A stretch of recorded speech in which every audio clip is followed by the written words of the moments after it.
Everyone, स्वागत है आप सबका हमारे यूट्यूब चैनल हिंदी सिलेक्शन पर। आज हम मोस्ट इम्पॉर्टेंट टॉपिक हिंदी व्याकरण के वर्णमाला को स्टार्ट करेंगे, जिनसे अधिकतम 3 से 4 क्वेश्चन बनते ही हैं, इसलिए ये टॉपिक बहुत ही महत्वपूर्ण हो जाता है। तो चलिए शुरू करते हैं आज का सेशन वर्णमाला से। वर्ण की परिभाषा देखते हैं कि वर्ण भाषा की सबसे छोटी इकाई ध्वनि या वर्ण है। ध्वनि वर्ण का मौखिक या उच्चारित रूप है और वर्ण ध्वनि का लिखित रूप। अब इससे क्वेश्चन ऐसे बनते हैं कि भाषा की सबसे छोटी मौखिक इकाई क्या है। तो मौखिक में ध्वनि आ जाएगा, और जब पूछेगा कि भाषा की सबसे छोटी लिखित इकाई क्या है तो उसमें वर्ण आ जाएगा। अब हिंदी वर्णमाला में कितने वर्ण होते हैं? पहले 52 वर्ण थे, अब हिंदी वर्णमाला में 53 वर्ण हो गए हैं, जिनमें स्वर 11 है, अंतस्थ व्यंजन 4 है, संयुक्त व्यंजन 4 है, अनुस्वार 1 है, स्पर्श व्यंजन 25 है, ऊष्म व्यंजन 4 है, दीर्घ व्यंजन 2 है, विसर्ग 1 है। नया वर्ण जो जोड़ा गया है वो ला की तरह बनता है। उच्चारण स्थान के आधार पर ध्वनियों का वर्गीकरण। उच्चारण स्थान के आधार पर ध्वनियों के वर्गीकरण निम्नलिखित है, जैसे कंठ, तालव्य, मूर्धन, दंत, ओष्ठ, कंठोष्ठ, कंठतालव्य etc। अब हम काकल ध्वनि किसे कहें? यहाँ काकल गलती से का हो गया है, यहाँ पे का की जगह हा होगा। हा, काकल में क्या आता है? हा। और कंठ में स्वर में अगर पूछा जाए तो छोटा आ, बड़ा आ विसर्ग आता है, और व्यंजन में का वर्ग, का, खा, गा, घा, अंगा और हा। तालव्य में स्वर में पूछा जाए तो छोटी ई, बड़ी ई आती है, और व्यंजन में जा, छा, जा, झा, या और शा। मूर्धन्य में स्वर में री आता है, और व्यंजन में टा वर्ग, टा, ठा, डा, ढ, डा और शा।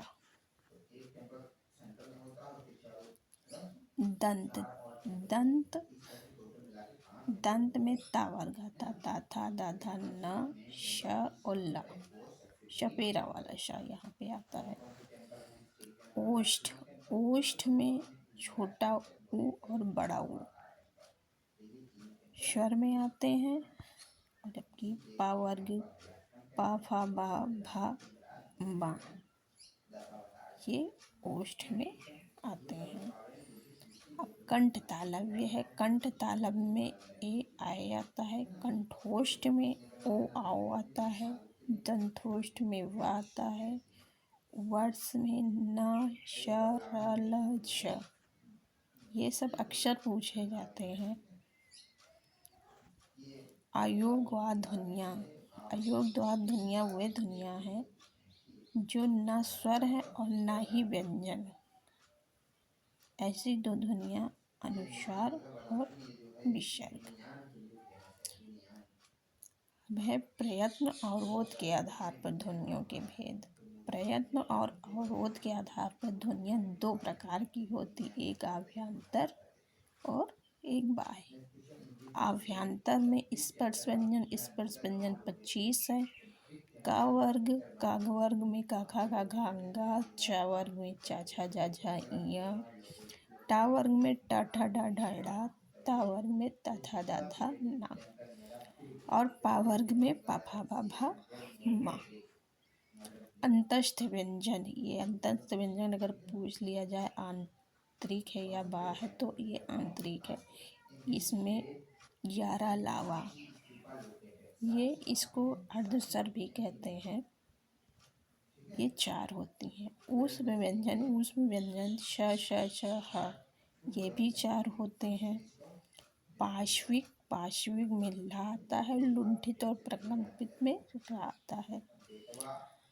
अनुनासिक, अनुनासिक प्रत्येक वर्ग का अंतिम वर्ण पंचमा अक्षर, वो अनुनासिक कहलाता है। अब जो है बाह्य प्रयत्न के आधार पर, बाह्य प्रयत्न के आधार पर आघोष, घोष या स्वघोष ध्वनियाँ आती हैं। आघोष प्रत्येक वर्ग का पहला और दूसरा वर्ण आघोष है।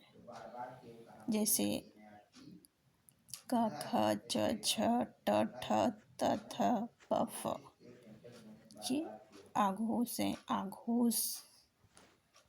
अब घोष या स्वघोष प्रत्येक वर्ग का तीसरा, चौथा और पांचवा वर्ण स्वघोष होता है। इसमें क, ख, ग, घ, अंग, इसमें ग, घ, अंग, च, छ, ञ, ट, ठ, ढ,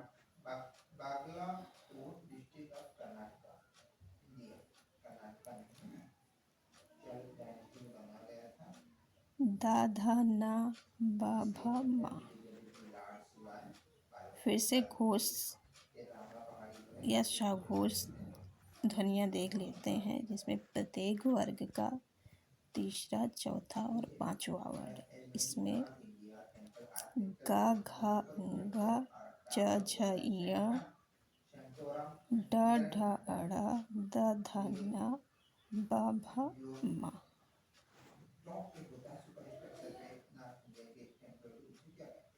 जो उत्क्षिप्त व्यंजन होते हैं, उत्क्षिप्त यानी कि फेंका हुआ, ये अढ़, अढ़ा, ये घोष या स्वघोष में आते हैं। ये उत्क्षिप्त व्यंजन के जो नीचे ये ये जो बिंदी लगी होती है, इसे ताड़न जात भी कहा जाता है, इसे द्विगुण भी कहा जाता है। अब आघोष ध्वनियों में, आघोष में श, ख, श ये आते हैं। और स्वघोष में य, र, ल, व, ह तथा सभी स्वर स्वघोष है।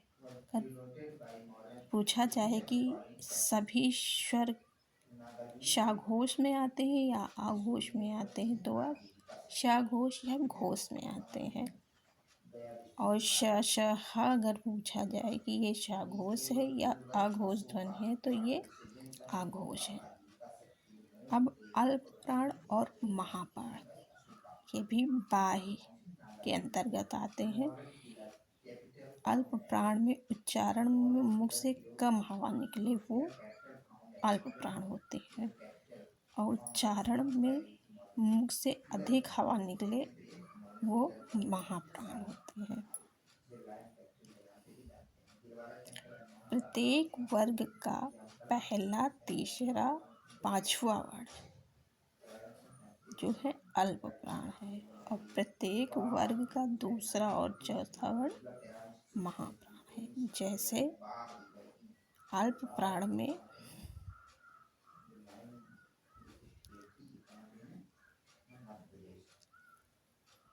क, ग, अंग, च, ज, ञ, ट, ढ, ढ, त, द, न, ये अल्प प्राण है। प, ब, म।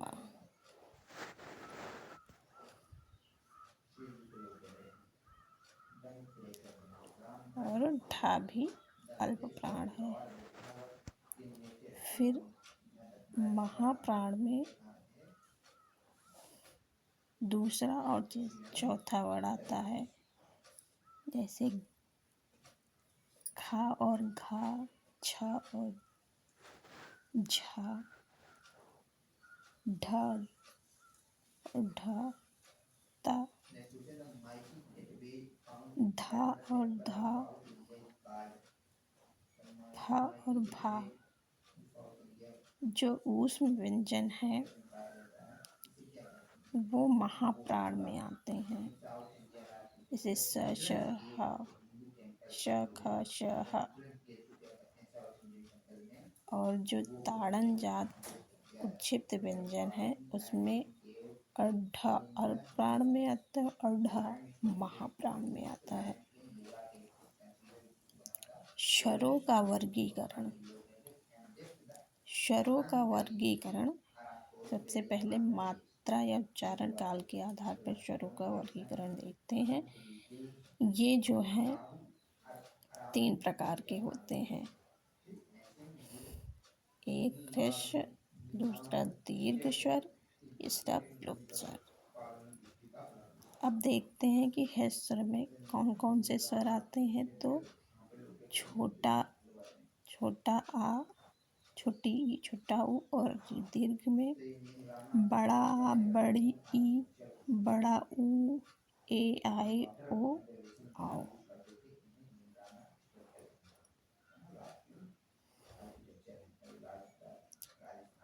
प्लुप स्वर दीर्घ स्वर से अधिक समय लगने वाला स्वर प्लुप होता है। जैसे ओम, राम, ये प्लुप स्वर होते हैं।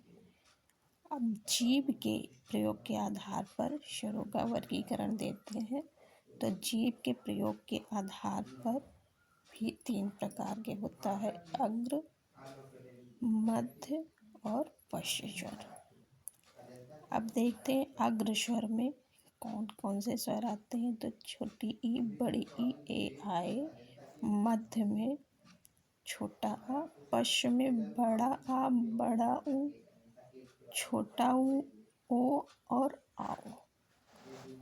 मुख द्वार के खुलने के आधार पर स्वरों का वर्गीकरण ये 4 प्रकार के होते हैं: विवृत, अर्वृत, अर्धसंवृत और संवृत।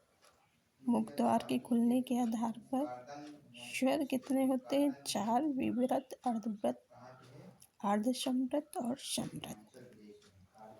विवृत को देखते हैं। मुख द्वार पूरा खुलता है। जब विवृत वाले स्वर होते हैं उसमें मुख द्वार जो है पूरा खुलता है, जैसे बड़ा। अर्धविवृत में मुख द्वार आधा खुलता है, जैसे आ, आए, आओ। फिर है अर्धसंवृत।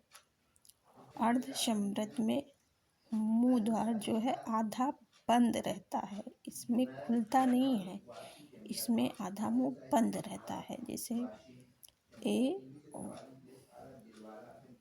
आप भी बोल के देख सकते हैं कि किसमें मुंह खुला रहता है, आधा खुला रहता है, आधा बंद रहता है, पूरा खुला रहता है। ये सब आप उच्चारण करके देख सकते हैं। फिर आता है संवृत। संवृत में मुख लगभग बंद रहता है, जैसे छोटी ई, बड़ी ई, छोटा ऊ, बड़ा ऊ। अब आगे चलते हैं। अब जो है ओठों की स्थिति के आधार पर स्वरों का वर्गीकरण। ओठ की स्थिति के आधार पर स्वर जो है 2 प्रकार के होते हैं: एक आवृतमुखी और वृत्तमुखी। आवृतमुखी में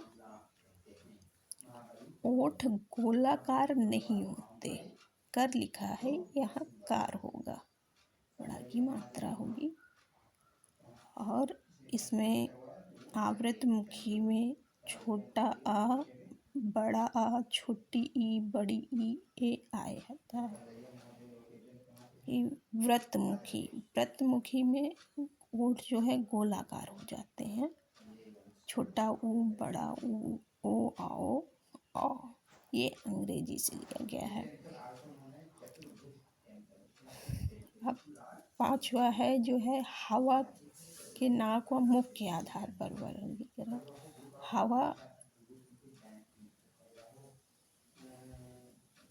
हवा के नाक व मुख के आधार पर स्वर का वर्गीकरण देखते हैं। इसमें ये 2 प्रकार के होते हैं: एक तो निर्नुनासिक मौखिक स्वर, एक होता है अनुनासिक स्वर।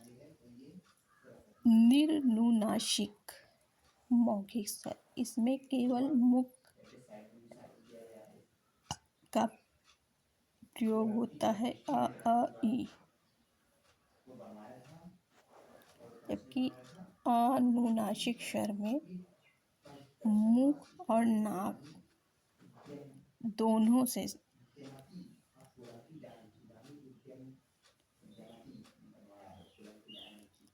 अनुनासिक स्वर में मुंह और नाक दोनों का प्रयोग होता है। जैसे चांद, चंद की बिंदी, पाँच, सांच, आँच, ऐसे शब्द। अब छठा है घोषित के आधार पर स्वर। घोषित के आधार पर स्वर, सभी स्वर जो हैं वो घोष होते हैं। एक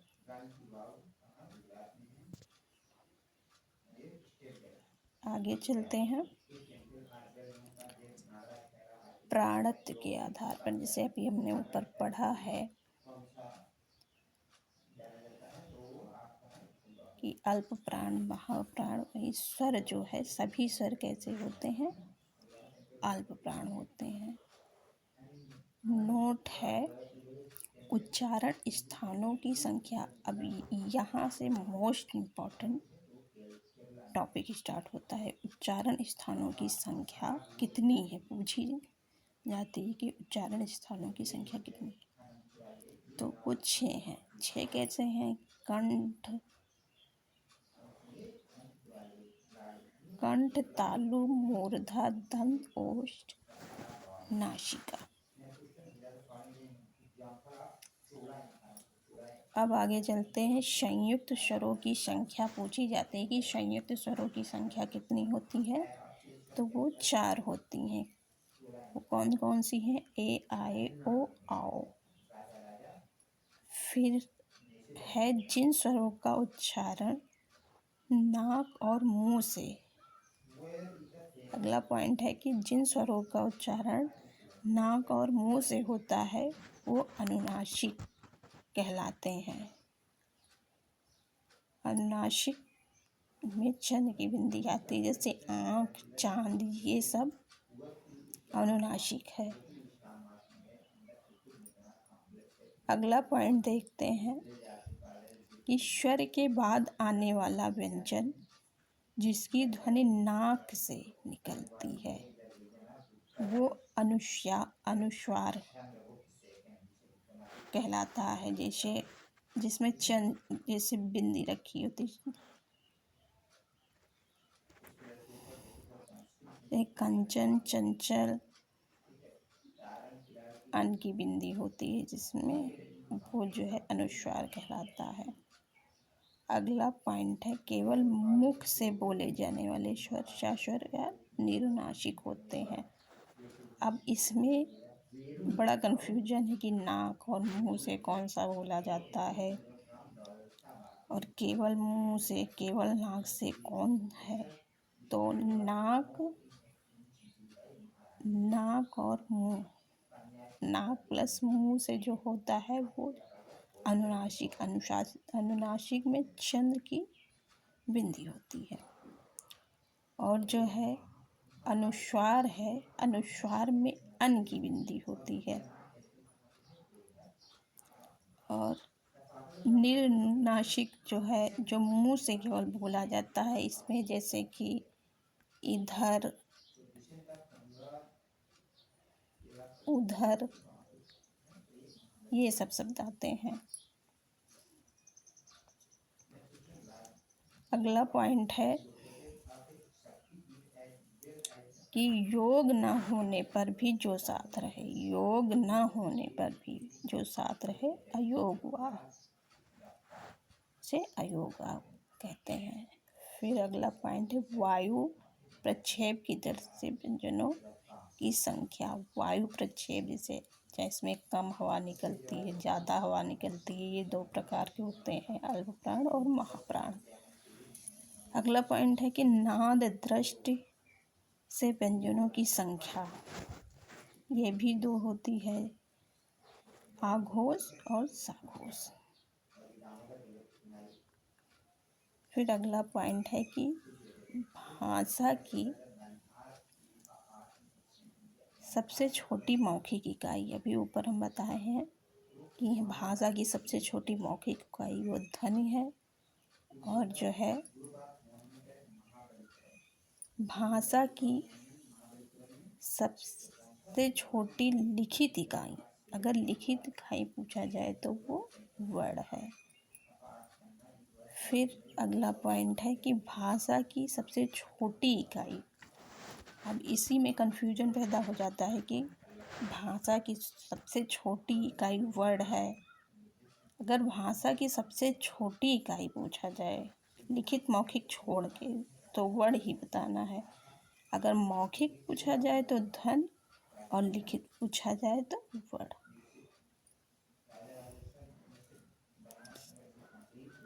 ये सब आप ध्यान रखिएगा। फिर अगला पॉइंट है अर्थ के आधार पर सबसे छोटी इकाई। अर्थ के आधार पर भाषा की सबसे छोटी इकाई तो शब्द आ जाता है, क्योंकि वर्ड में तो कोई अर्थ निकलेगा नहीं, इसलिए एक शब्द जो होता है वो अर्थ के आधार पर सबसे छोटी इकाई होती है। फिर अगला पॉइंट है कि भाव भावार्थ के आधार पर सबसे छोटी इकाई। अभी तक अर्थ के आधार पर पूछा गया था तो वो शब्द है, लेकिन जब भाव और भावार्थ जब कोई वाक्य होगा तभी तो हम उसमें भाव और भावार्थ निकाल सकते हैं कि इसमें ये भाव है, तो वाक्य होता है। फिर आगे चलते हैं। अगला पॉइंट है कि स्पर्शी व्यंजन कितने होते हैं। ठीक है, तो स्पर्शी व्यंजन जो हैं वो 16 होते हैं।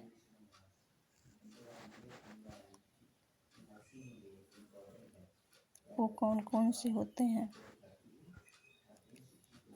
क ट त प वर्ग के प्रथम 4 वर्ण जो है स्पर्शी व्यंजन है। फिर अगला पॉइंट है कि संघर्षी कितने होते हैं, तो संघर्षी 4 होते हैं, श छ छ ह। फिर अगला पॉइंट है कि स्पर्श संघर्षी 4 होते हैं। स्पर्शी व्यंजन 16 होते हैं, लेकिन स्पर्श संघर्षी जो होते हैं वो 4 होते हैं। वो च वर्ग के प्रारंभ के 4 वर्ण होते हैं, च छ ज छ। पंचम वर्ण इसमें नहीं लिया जाता है, 4 वर्ग के प्रारंभ 4 वर्ण ही स्पर्श संघर्षी में आएंगे।